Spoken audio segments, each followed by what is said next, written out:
Pakistan international बेइज्जती का राजा साबित हुआ है, क्योंकि इसने इतने झूठ बोले हैं कि अब पाकिस्तानी मीडिया और पाकिस्तानी वायुसेना के रिटायर्ड अफसर ही पाकिस्तान की पोल खोल रहे हैं। सवाल है कि आखिर शहबाज सरकार अपनी जनता को क्यों गुमराह कर रही है। पाकिस्तान के डिप्टी पीएम और विदेश मंत्री इशाक डार ने एआई फेक तस्वीर पर गर्व करते हुए वो दिखाई पड़े। पाकिस्तानी अखबार डॉन ने इशाक डार के दावे को फैक्ट चेक कर फर्जी बताया। ये कोई एक झूठ नहीं बल्कि झूठों की एक फहरिस्त है। खुद पाकिस्तान के पीएम नवाज शरीफ ने भारत के विमानों को मार गिराने की झूठी बातें कहीं, जबकि वो मिग 29 की पुरानी तस्वीर थी जो काफी पहले बाड़मेर में क्रैश हुआ था। पाकिस्तान ने आदमपुर, सिरसा, सूरतगढ़ एयरबेस को तबाह करने की बात कही थी, जबकि आदमपुर खुद पीएम मोदी पहुंचे और उनकी गर्जना से पाकिस्तान भी थर्रा गया। आदमपुर एयरबेस को एक खरोंच तक नहीं आई। साथ ही पीएम मोदी के वीडियो में S-400 भी देखा गया। इस S-400 को पाकिस्तान ने तबाह करने की झूठी बात की थी। सिरसा, सूरतगढ़ को लेकर विंग कमांडर ने प्रेस कॉन्फ्रेंस कर उसकी तस्वीरें दिखाई। चलिए भारत की बात छोड़ें, खुद पाकिस्तान के रिटायर्ड सैन्य अधिकारी कह रहे हैं कि भारत ने पाकिस्तान पर ब्रह्मोस से स्ट्राइक की। भारत के सिंदूर ऑपरेशन का दर्द पाकिस्तान कभी भूल नहीं पाएगा, लेकिन वो झूठ पर झूठ बोले जा रहा है, अपनी सेना और जनता को गुमराह कर रहा है। इंडिया न्यूज आज हम एक एक करके पाकिस्तान के झूठ की पोल खोल रहे हैं।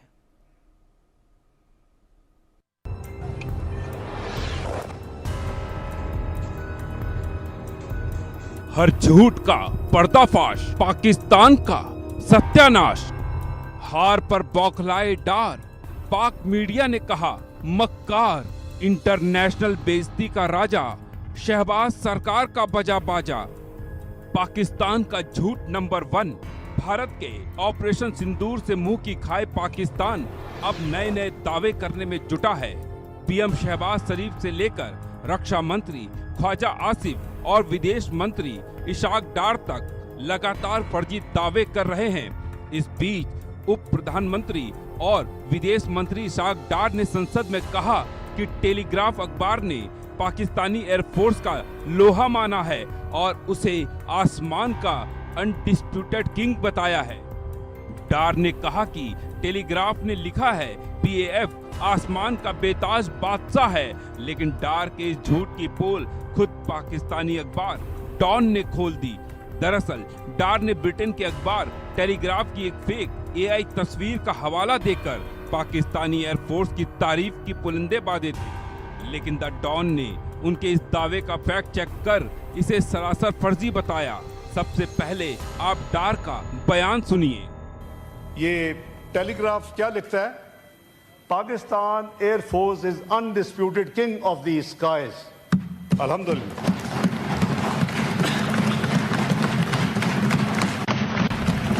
अब आप एक साथ फर्जी पोस्ट और 10 मई का टेलीग्राफ का असली अखबार देखिए। AI वाले फर्जी टेलीग्राफ में कई दूसरी गलतियां भी थीं। पाकिस्तान का झूठ number 2।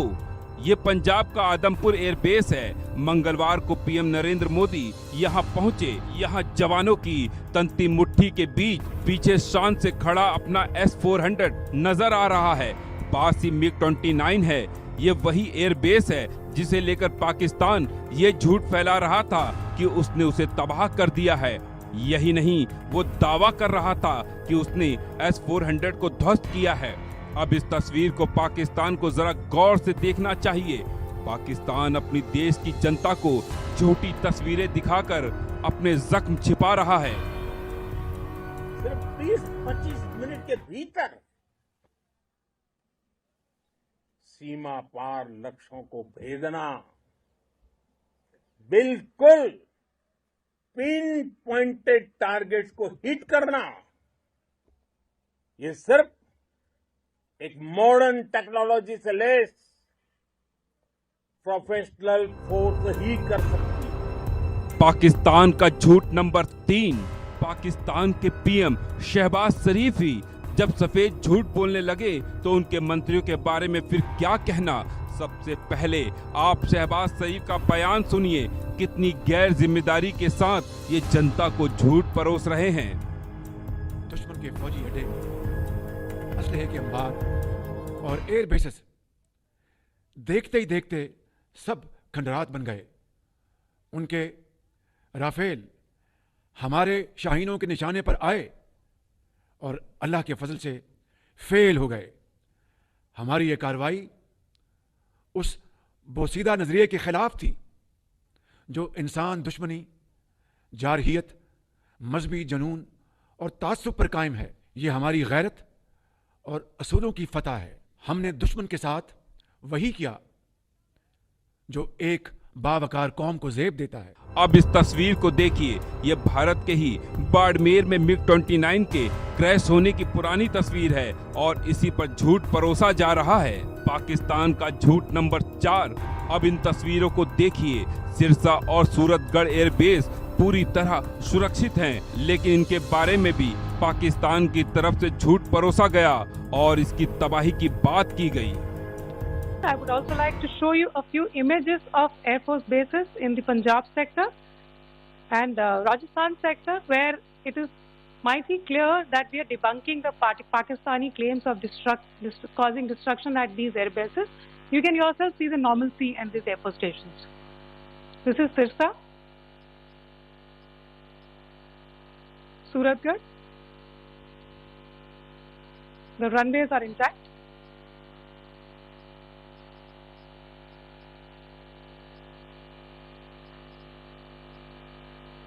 There are also time just notice, there are also time stamped. पाक के पूर्व एयर मार्शल ने बताई सच्चाई। भुलारी में ब्रह्मोस का दर्द नहीं भूल रहा पाकिस्तान। अब आप पाकिस्तान के रिटायर्ड पूर्व एयर मार्शल मसूद अख्तर को सुनिए। ये है पाकिस्तान की सच्चाई। ऑपरेशन सिंदूर को लेकर पाकिस्तान अपनी जनता को ही गुमराह कर रहा है, अपनी जनता को ही धोखा दे रहा है। लेकिन कई फैक्ट चेक में पाकिस्तान की पूरी तरह पोल खुल गई है। Bureau report, India news.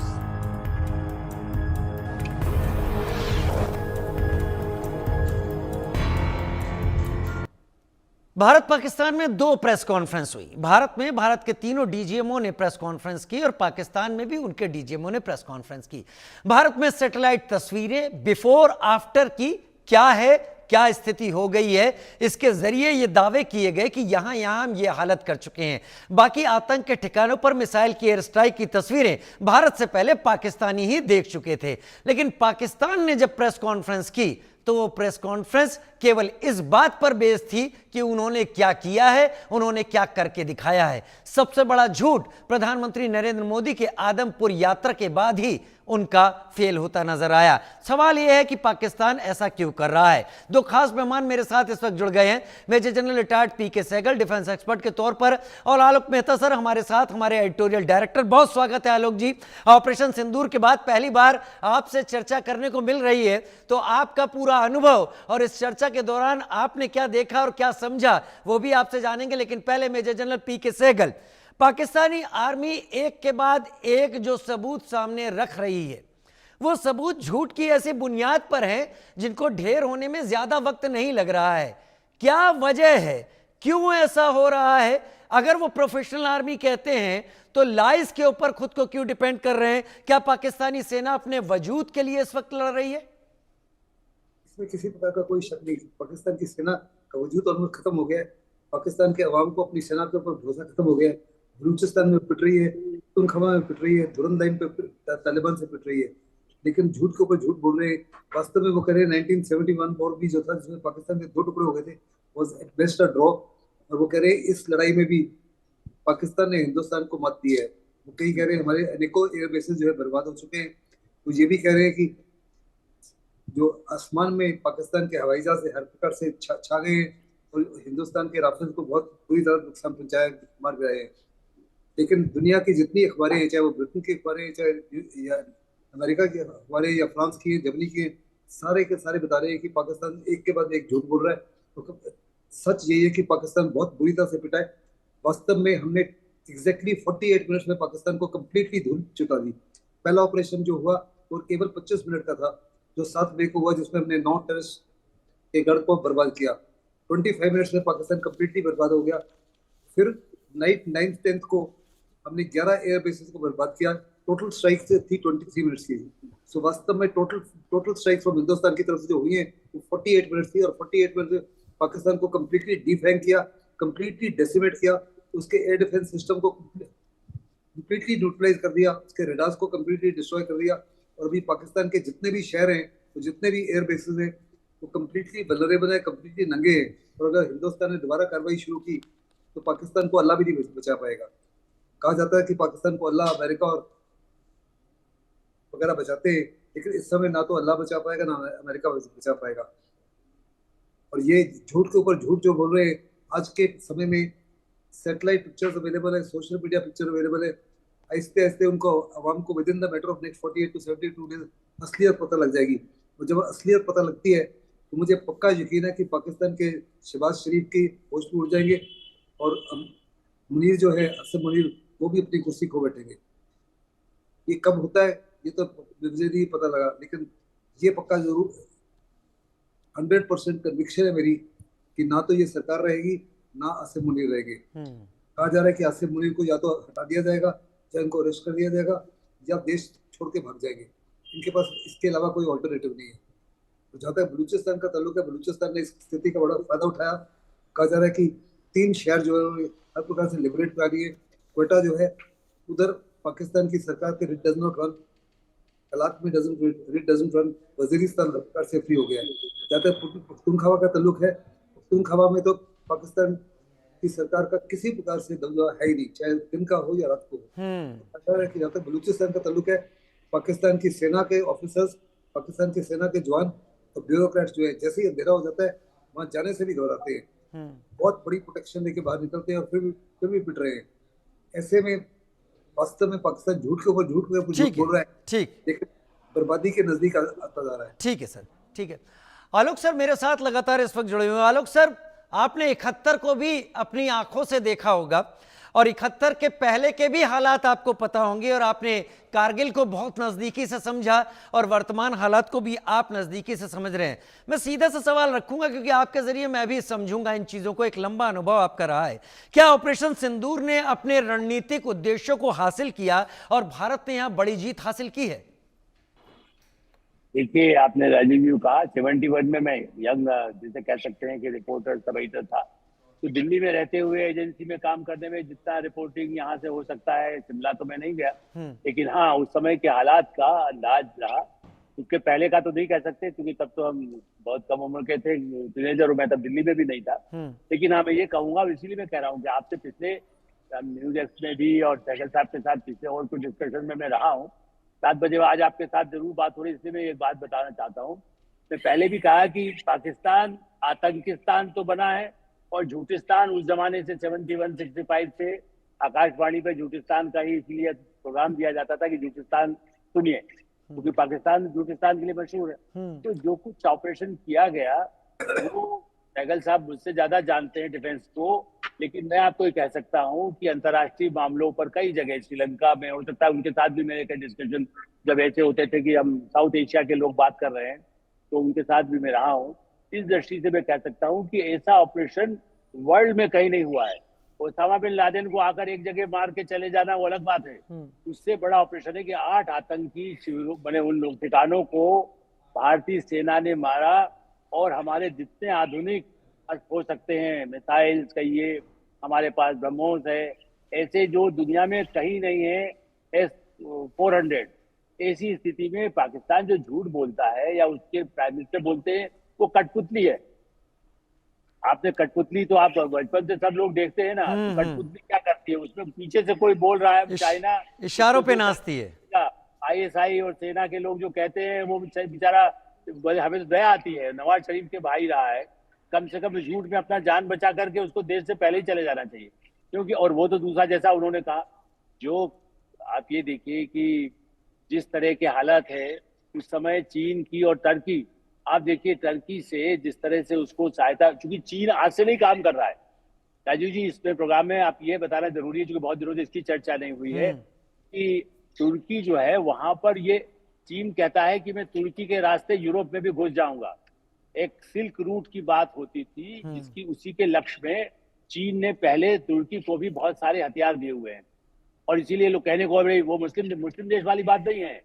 Turkey से चीन पहले तो यही कहता था कि पाकिस्तान और हिंदुस्तान के रास्ते से मैं यूरोप बड़े आपसे संबंध, सिल्क रूट का नाम लेते थे, जो सिल्क पहले नहीं होता था कि हम हमारे तो पूरा एक ऐसा था, तिब्बत, भारत के नेपाल, यहाँ से और वहां से लोग, चाहे वो गधे में जाते हो, हाथी में जाते हो, हाथी तो नहीं जाता था, घोड़े और से सामान, आज उस वो रूट के बहाने से तो वही तरीका उसने अपनाया है। तो पाकिस्तान तो कुछ है ही नहीं, जैसा आपने कहा, बलूचिस्तान टूट के कगार पर है। जिस किसी भी दिन वहां के लोग तो कहते ही कि हम तो आजाद हो ही रहे हैं। वहां की प्राइम मिनिस्टर जो बनी हुई है इस समय, वो प्राइम मिनिस्टर कहती है वहां, वो तो कह ही चुकी है कि भाई हमें पाकिस्तान ने जितना 3 लाख हमारे लोग मार चुके हैं। ऐसी स्थिति में, और सिंध का अत्याचार तो भुट्टो के समय से, मैंने बेनजीर भुट्टो की हत्या भी इन्हीं लोगों ने की, सेना के लोगों ने। तो वो भी अभी ठीक है, अभी बिलावल भुट्टो वगैरह उनके साथ हैं सरकार में, लेकिन पाकिस्तान टूट के कगार पर है। उसमें ये कहना कि हमारे राफेल को गिरा दिया, भाई इसको तो कोई सुनेगा तो अमेरिका नहीं, चीन भी अंदर से हंस रहा होगा, देखो ये कठपुतली किस तरह की बकवास कर रहा है। उनके खुद के चूंकि हथियार, उनके विमान नहीं काम कर पाए, उनकी कोई अवकाश, उसको नष्ट कर दिया गया। अब वहां से जैसा कह रहे ना कि वो वहां से सेनाध्यक्ष भाग जाए, भागेगा कैसे? जिसके बल पर वहां से देश से भागने के लिए भी जो आवाज, जिससे कि रडार उसको सुरक्षा मिलती है, वो भी सुविधा नष्ट कर दी भारत की सेनाओं ने। तो मैं ऐसा मानना है कि जो दुनिया इसको मान रही है, अमेरिका के जो आप देखिए बड़े से बड़े एक्सपर्ट डिफेंस के, बड़े पत्रकार, वो जो भारत विरोधी हमेशा बातें करते थे, इस बार उनको कहना पड़ा है कि किस तरह से भारत ने अपने आधुनिक हथियारों से, आधुनिक अपनी टेक्नोलॉजी से, और अभी भी ध्यान रखा कि न्यूक्लियर के ठिकानों पर, आज भी आईएईए ने कह दिया है कि भाई इन्होंने न्यूक्लियर ठिकानों पर, खाली जो बाहर हुआ है, अंदर उनका जो पाकिस्तान रोना रो रहा था, देखिए हमारा तो लीक हो गया, हमारे लोग बीमार हो गए, वो झूठ है। सही बात यह है कि वहां उसको दिखा दिया कि अगला यदि मौका आएगा, आतंकवादी वहां छुपे होंगे, तो वो परमाणु हथियार भी वहीं नष्ट होने वाले हैं। इसका एक, जिसको ट्रेलर दिखा दिया गया है, और इसलिए भारत इस तरह से तैयार है। और इसलिए देखिए अब फिर से बैठक होगी। अब यदि कोई आतंकी हमला पाकिस्तान की तरफ से होता है, तो निश्चित रूप से पाकिस्तान उसके पहले या तो टूट जाएगा। अभी तो मेरा ऐसा मानना है, जो सेना के बड़े अधिकारी मान रहे हैं, कि अब पाकिस्तान अपनी जमीन से नहीं, हाँ हमारे यहाँ जो ऐसे घुसपैठ पहले कर चुके, मैं अभी भी इससे डिनाई नहीं कर सकता, क्योंकि इस बात की कोई खतरे हमेशा बने रहते हैं कि कहीं कोई घुस के बैठा है। जैसे कल भी 3 लोग मारे गए ना आतंकवादी जी, कश्मीर में, कुल 14 की लिस्ट बनी थी, जिसमें से 6 मारे जा चुके हैं। जी, इसीलिए मेरा ऐसा मानना है कि कुछ ऐसे खतरे हो सकते हैं जिसके लिए हमारी सेना और हमारी जनता, कश्मीर की जनता इस समय सबसे बड़ी पाकिस्तान के खिलाफ खड़ी हुई है। ये देखिए सबसे बड़ी बात ये है, हिंदू, मुस्लिम, सिख, ईसाई जितने, और वहां तो ज्यादा वही है समाज के, उनको लगा उनकी रोजी रोटी पर 1 साल के लिए जैसे मार दिया, जो बड़ा अच्छा जा रहा था। तो इस समय जनता भी, जो पहले जिसको उम्मीद होती थी कि भाई यहाँ के, हाँ ये देखिए महबूबा मुफ्ती जरूर है, आप उनका पानी बंद मत करिए, वो किस तरह का राग अलापती है। मैं तो नेशनल इंटीग्रेशन काउंसिल में रहा हूँ, महबूबा मुफ्ती तब भी भारत विरोधी ऐसी बातें करती थी, मुझे लगता था कि कैसे इनको इतनी देर अलाउ किया। कभी उनको मुख्यमंत्री बनने का मौका भी दिया गया, जबकि उनके पिता उतना गड़बड़ नहीं करते थे। लेकिन लगता है कि वो भी कठपुतली, जैसे हो सकता है पाकिस्तान के कोई फंडिंग उनको बड़े पैमाने पर हो रही होगी, जिसके लिए वो इस सिंधु नदी में पानी जा रहा है, उसमें हम पानी का उपयोग क्या कर रहे हैं, इसका कोई फैसला महबूबा मुफ्ती नहीं कर सकती है। पानी जिसे कह सकते हैं कि कश्मीर और पूरे इस इलाके के लिए है। इसलिए मुझे ऐसा लगता है कि ये जो कुछ किया जा रहा है, ये पाकिस्तान के झूठ को दुनिया समझ रही है, और हमें विश्वास रखना चाहिए देशवासियों को भी कि कोई खतरा वैसा नहीं होगा। कोई खतरा वैसा नहीं होगा, ऐसा आलोक जी का कहना है। लेकिन मेजर जनरल पीके सहगल, पाकिस्तान पर क्या हम यकीन कर सकते हैं आज के हालात में? वो इंग्लिश में कहावत है ना, keep licking their wounds, Pakistan उसी तरीके से हरकतें करता रहता है। तो पाकिस्तान के, हिंदुस्तान के अंदर बहुत जबरदस्त स्लीपर सेल्स हैं, फिफ्थ कॉलमिस्ट हैं, उनके सारे पाकिस्तान कुछ ना कुछ गड़बड़ी कर सकता है। लेकिन हिंदुस्तान ने साफ तौर पे पाकिस्तान को कह दिया है कि आइंदा किसी प्रकार की कोई भी आपकी सरजमी से या हिंदुस्तान के अंदर से टेररिस्ट एक्टिविटी हुई जिससे हमारे देश के लोगों का जान और माल नुकसान हुआ, तो हम घुसकर मारेंगे। फिर दूसरा हमने कहा है, आज के बाद हम किसी प्रकार की न्यूक्लियर ब्लैकमेल को एक्सेप्ट नहीं करेंगे। और तीसरा, तो बहुत बड़ी जो चीज प्राइम मिनिस्टर मोदी ने कहा है, पाकिस्तान को और विश्व को कहा है कि जो स्पॉन्सर्स है और जो टेररिस्ट है, हम उनको एक ही नजरिए से देखेंगे। क्योंकि पाकिस्तान के जो टेररिस्ट है उनको सपोर्ट कौन कर रहे हैं, उनके स्पॉन्सर्स कौन है? पाकिस्तान की आर्मी और ISI। उन्होंने कहा कि स्पॉन्सर जो है और टेररिस्ट है, उनको हम एक ही नजरिए से देखेंगे, उनके खिलाफ भी कार्रवाई होगी। और साफ तौर पे हिंदुस्तान के प्रधानमंत्री ने कहा है, रक्षा मंत्री ने कहा है, ये तो ट्रेलर है, असली युद्ध तो आगे अभी डिपेंड। फिर साफ तौर पे बोला कि हमने पाकिस्तान के साथ सिर्फ 2 मुद्दों के ऊपर बातचीत करनी है। एक टेररिज्म को कब खत्म करेगा, जिसका इशारा आज जयशंकर जी ने दिया है। उन्होंने कहा सबसे पहली हमारी डिस्कशन में मांग होगी कि आप हमको वो टेररिस्ट कब हैंड ओवर कर रहे हो, दाऊद इब्राहिम, हाफिज सईद, मसूद अजहर, लखवी, सलाहुद्दीन, इनको कब हैंड ओवर कर रहे हो।